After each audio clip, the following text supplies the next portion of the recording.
John, I haven't heard from him. So, all right, well, we'll get underway at 6 o'clock with the Beal Early Childhood Center Building Committee meeting. Do we have any comments on the meeting minutes of August 28th, 2018 and September 4th, 2018? If there aren't any, I'll accept the motion. So moved. Motion been made and seconded regarding the 2 minutes. All those in favor shall signify by saying aye. Aye. Opposed? Both are unanimous. Patrick, this evening we don't have any vendor expense items? That's correct. Very good, thank you. The next item up is to hear the reports, review, and act on the following matters. In our traditional format, we will review or hear from the owner's project manager regarding schedule, financials, and then we will get a review of the request for qualifications for CM at-risk services. Paul? Yes, I passed out a budget spreadsheet, and it just reflects just the recent action since the last time we presented one of these a few weeks ago, and it also incorporates 2 in-process invoices that aren't ready for the committee yet. There's one architectural invoice and one OPM invoice. So we remain on budget, and all the expenses thus far are as expected, and this phase of the project will be winding down as we proceed to the November election. The schedule, we are on schedule. The architect will report a little bit about their submittal to the MSBA, which is scheduled for tomorrow, and so that's on track. And we talked about last week a little bit.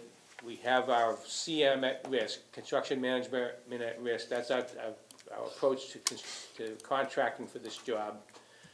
We've talked about that a little bit. That's an alternative approach to contracting as compared to the traditional design bid build. And with this system, we select the contractor based upon qualifications rather than accepting the low bidder with the traditional approach. And with the request for qualifications, we send out a document which has been distributed to the committee members, and it's a standard document tailored for this project with respect to the project description. But what this document will do is any CM at risk firm qualified by DCAM, Division of Capital Asset Management and Maintenance, will be qualified to submit a statement of qualifications.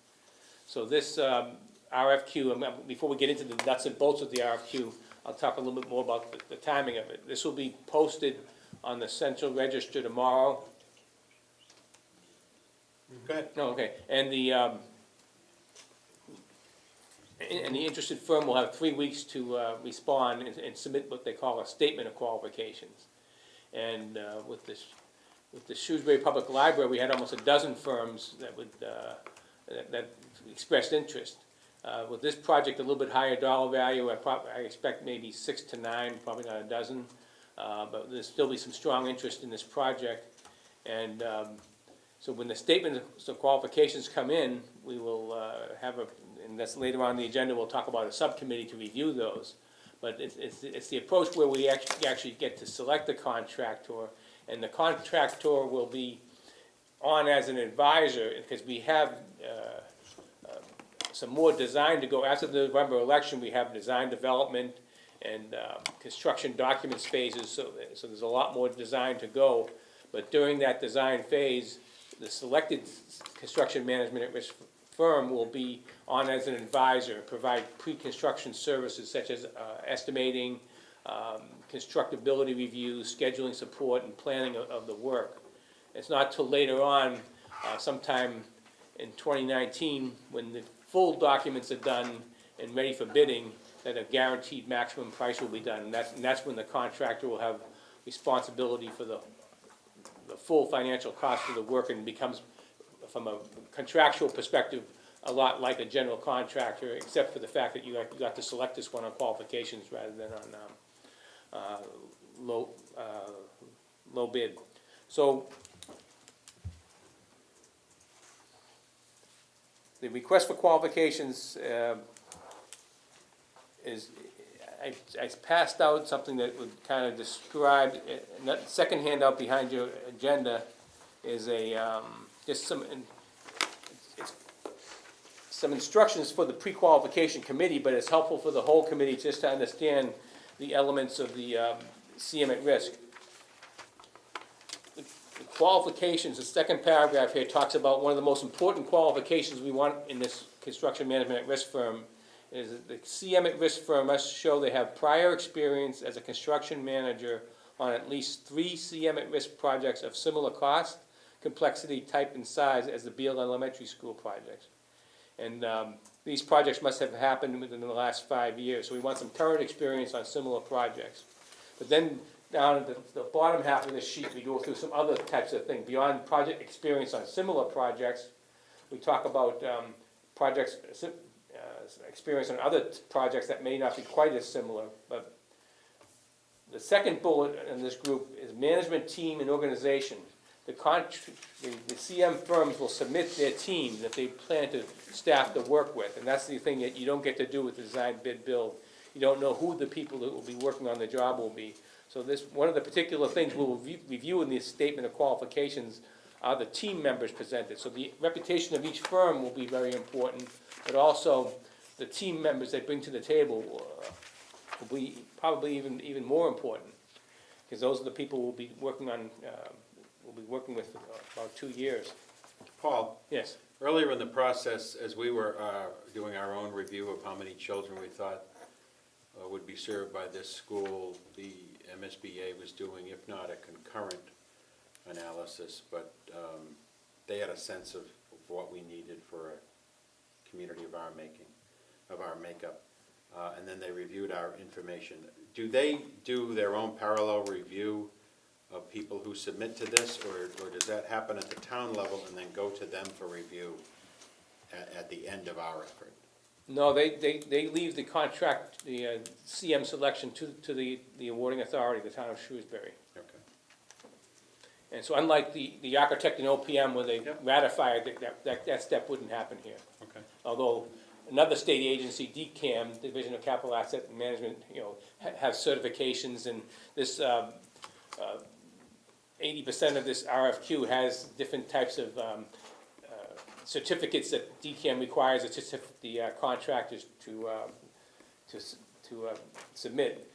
In fact, that's a good segue. Midway down the second half of the page, there's financial information. There's tables for project experience. There's litigation schedules. We'll get a sense for how much litigation particular firms are, what their safety record is, how their compliance with MBE and WBE is. And these are all using DCAM formats. And Paul, can you yes. advise the committee further on the involvement of the Inspector General? My recollection is we had to submit Yes. paperwork to the office early on. Right. About 5 or 6 weeks ago, we developed a application to use the CM at risk method. And I'm happy to report on Monday, we got an email from the Office of Inspector General approving the application. It was dated Friday, so we had approval of that approach in 28 days, which they're allowed by statute to have 60 days to approve it. So we're very pleased to report that the Office of Inspector General has approved the town of Shrewsbury to use this method. We felt confident all along because this is now the 3rd time that the state has approved the town to use the CM at risk project delivery method. We've used it on the Sherwood Middle School and on the Shrewsbury Public Library, but until that actually came in, it's never official, but we always had good confidence, and it was approved without comment. What is the focus of their review? Just to they want to make sure each city and town that wants to use this method has the personnel and the consultants that can manage this method. The architect with experience with CM at risk, the owner's project manager, and building committee members, part of this, and town personnel. So, and one element of this was qualification summaries of some OPM personnel, architectural personnel, as well as some other members of the town. We put in some qualifications and experience of Mr. Cox, Mr. Mizikar, and so I think that carried some weight, showing that we had personnel from all different groups here that had experience with CM at risk. So it is a different approach, and it probably takes a little bit more of an educated owner, a little bit more owner involvement. And yes, you have your owner's project manager and architect to support you, but there are some things, and it's open books accounting, and so there's a little bit more required of a town, and that's why I believe they have that requirement to have it approved. There are other, DCAM is always approved to use it, but the cities and towns, they want to review it on a case-by-case basis. Any other questions for Paul on this? Any specific issues? Okay, Paul, continue. Okay, so we have, it'll be issued to firms, it'll be published in the Central Register tomorrow, and it will be available for firms. They'll have 3 weeks to reply, and on October 3rd, it will be due. And the pre-qualifications committee that we have will review these qualifications after they're received, and we will convene a meeting to discuss every firm that was submitted. And the committee will, part of what this thing does is it's a little bit of a guide to the pre-qualification committee to help them understand the approach, but every single firm gets reviewed and discussed, so everybody gets a fair review. And while all firms are discussed, each selection committee member also gets to talk about the strengths and weaknesses of each firm. And through this process, you tend to have a group of, while every firm is definitely qualified by statute, some firms will have particular either team members or project experience that's particularly pertinent to the Beal School. So typically, as this process goes through reviewing this, most preferred firms, favored group arises from these deliberations.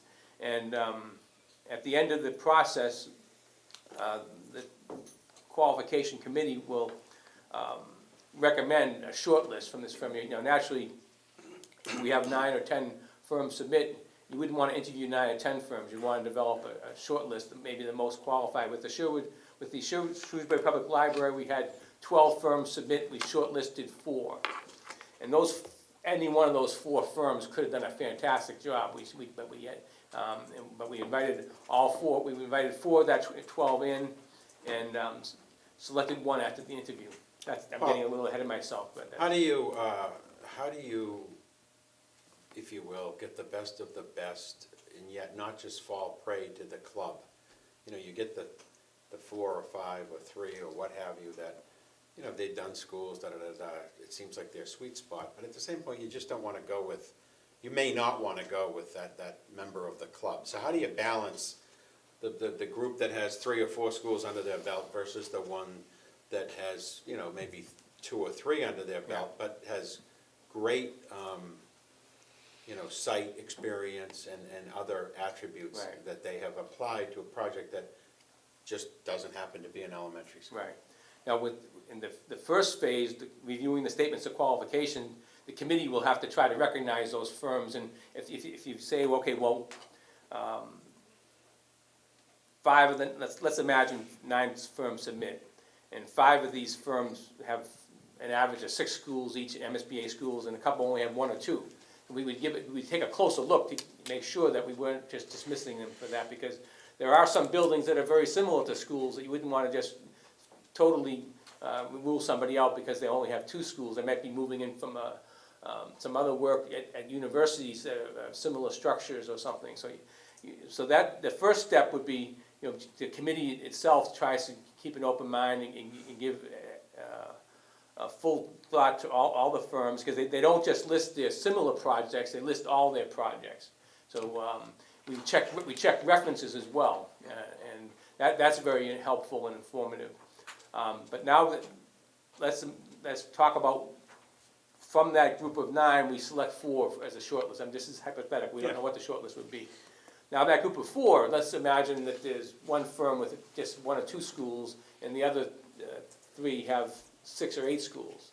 Well, then it's really incumbent upon the team, because they know who else is invited. Each of these 4 firms that come in for an interview, they know who else is invited and how many schools they have, and it's gonna be up to them to blow the socks off of the committee that interviews them, to show them why, and notwithstanding that they have fewer schools, why they're still the best fit for this project. Have you in the past called, for example, Bob's position in other communities to see, it's one thing on the resume, I've done 37 schools, Yeah. great, or I used to 37. do that in the very Okay. beginning, when I'm reviewing them myself, I may make a few phone calls, and just to get their opinions, Yeah. if they've worked with them. Because their names may very well be on the, on the response.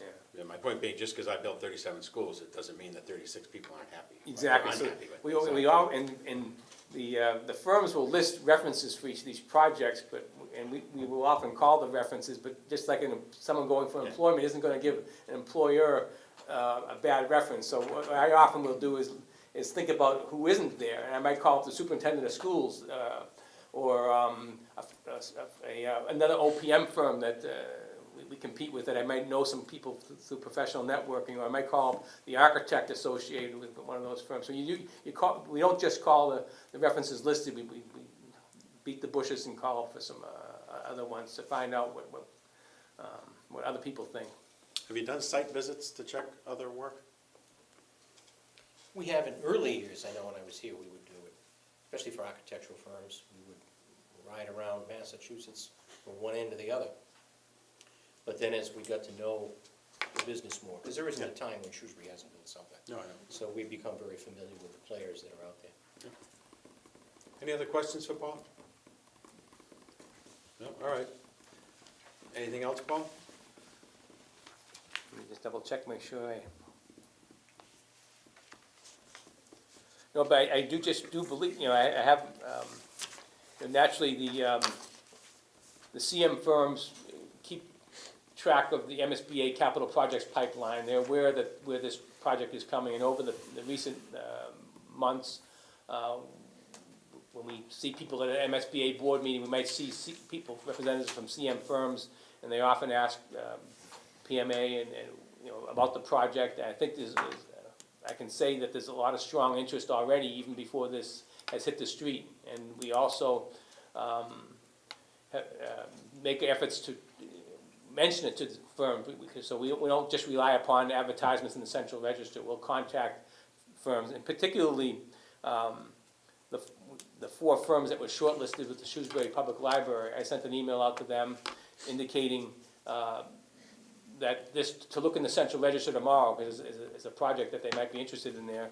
And I found out 5 other firms that I'm familiar with in the industry that have built a lot of schools, and I just sent the emails to them saying, keep an eye open for the Central Register. So we do our own affirmative advertisement as well, so just to make sure something doesn't get lost in the shuffle. So I anticipate I guess the point of it is here, there's an opportunity here to select the contractor that's gonna build this job. This is a very exciting thing, and there's gonna be a strong response, I believe, and we will end up with a very good group of shortlisted people, firms to interview with, and I think it's gonna be based upon past experience with this, I think it's gonna be good, should end up with a good result. Okay, any questions for Paul in this section? If Mr. I may, Masiello. I must pick up a family member at a medical procedure, but prior to leaving, I would like to express an interest in serving on the subcommittee. Okay, great. Thank you. I appreciate it. Thank you, John. Thank you. Hope everything goes well. Thank you. Katie, did you want to add anything to that section now, or? No, Okay. I think that was very comprehensive. Very good. Then we will move to item 5, review and act to establish I'm sorry, 4B, report of the architect, sorry. My report is very brief tonight. We have successfully completed the schematic design submission. Thank you to the school department, town officials, the OPM, who helped us with all of that it takes to do that. I know you've had an opportunity to look at the draft that has been posted. The full submission, I understand, will be posted soon, if not already. So that will have the i's dotted and the t's crossed. We expect to, as usual, have MSBA's review of that and comments. Used to be 3 weeks, it may be a little bit longer this time around, but we feel it's comprehensive, and don't expect anything of great magnitude in that regard. In the interim period, are continuing. We are moving ahead on refining the design. When we presented it to you, we explained this is kind of a feeling in terms of the rendering that we're trying to develop, so we're continuing to test that, look at materials, look at some of the issues that came up with consultants, so that once design development is approved, we're ready to hit the ground running. So our meeting in October would be the 9th, Yes, so you'll have a full report for us. we will You think you will by report on then? any progress that we have All at right, that time. And additionally, we will be participating in the CM at Risk selection process, which is a lengthy time commitment on our part as well. And the final thing I would say is, in the past, we have worked to develop summary informational pieces on projects at this juncture in the project. If for any reason you would like our assistance in that, we're very happy to do that. We help with graphics, we help with just, a fact list about the project. Of course, we have the renderings available. But at this juncture, we're frequently asked to help with that, and we'd be happy to do so if that would be helpful. Great. That's it? Unless there are questions. Yeah, okay. I think this might be a decent time then to ask the committee to consider the following.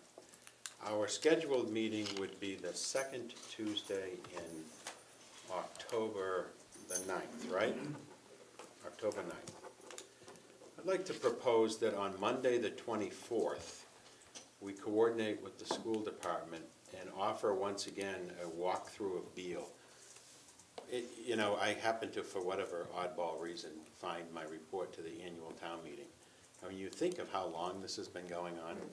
It's been a while since some people had a chance to go through the building who otherwise might not go through the building. They may or may not be town meeting members. So I would like to ask the committee to support a meeting on Monday, September 24th at 7 p.m. We'll couple that again with our traditional public hearing scenario in the event anybody has any comments as we are bringing this to the close of the first chapter. And at 6 o'clock, ask Joe to coordinate any walkthroughs of the Beal School for people who might be interested. Does that seem to make sense for folks? All right, so why don't we'll talk to Val about posting up to 7 o'clock and advertising the walkabout as well. So that then would take us to 5, which is review and act to establish the CM at risk. This is a committee that is going to have members who can block a chunk of time. So I'd like to hear about it this evening, and then we know John wants to serve. But then actually, at that meeting on the 24th, unless it complicates your scheduling live, which I don't think it would, take the vote then to establish the committee. Does that work within our schedule? Sure. Okay. The proposals aren't arriving until the October 3rd. Yeah. I frankly, selfishly, I'd like to do it, but I don't know that I can carve the time, but at least not having to make that decision in the next half hour will allow me a chance to see if I could. So does that make sense to folks? Okay, Paul, then why don't you jump on for item 5 regarding the committee, how it's usually established, the number, et cetera, et cetera. Okay, sure. And to give you a sense for the time frame, if it's due October 3rd, that's on a Wednesday, PMA will do a lot of making sure all the statutory things are in that proposal, so and we'll call a large number of the references, and a sufficient number of the references, but any committee member, subcommittee member, qualifications committee member who wants to also call is welcome to. But there is a time commitment involved. If we have if we have 6 or 9 firms, that's a significant number of proposals to look at. If we have a dozen, like we did for Shrewsbury Public Library, it's even more. What's the timeline? You know, you advertise 3 weeks, they have to submit something. When does the committee member get a binder, if you will, to then stroll through? What's the review time? When do they generally meet? Right, so Does that's that where pan we were, which was a little different. We used to, under the old approach, we used to distribute paper copies to the committee members. They would be due on the 3rd, and we'd be collating boxes and delivering bankers' boxes of proposals to each committee member. But now, the statements of qualifications are due at 1 o'clock. Every pre-qualification committee member can go online and view all 9 of them, if there are 9, right then and there. And so Do they go to that website we talked about? yes, projectdog.com with the project code. The committee members, I'll be sending out instructions on how to log into that type of thing. So there's immediate access to that, and we can, to the extent that anybody can download any one of those proposals in a PDF file and put it on their computer. We can also arrange for printing of them. We have a budget for printing it. If people prefer to look at a printed copy of this document, we can do that as well.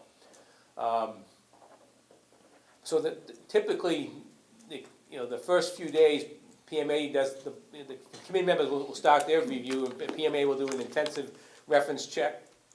But usually after the committee has had it for about a week or so we probably, the week following October 3rd, maybe towards the end of the week, the pre-qualification committee could meet. And as I said, what the pre-qualification, it's the old 80-20 rule. There's 20% of this statement of qualifications that are going to probably have 80% of the influence. This performance on similar projects, the project team that they're bringing to the table, and experience with litigation, reputation for quality. There's certain things that you will key on. So I think 1 week has seemed to be enough, but if it takes 2 weeks, we can take, there's no constraint, we could take 2 weeks. But I think 1 week usually is what we do, but we'll meet with the subcommittee and establish a schedule like that. Okay, great. Any other questions regarding this matter? But I will talk about Yes. this. Go ahead. I talked about the time commitment. I want to get back to the We will. constitution of the committee. Go ahead. I guess I would just say 2 things. One is with respect to the process, and that is that Mr.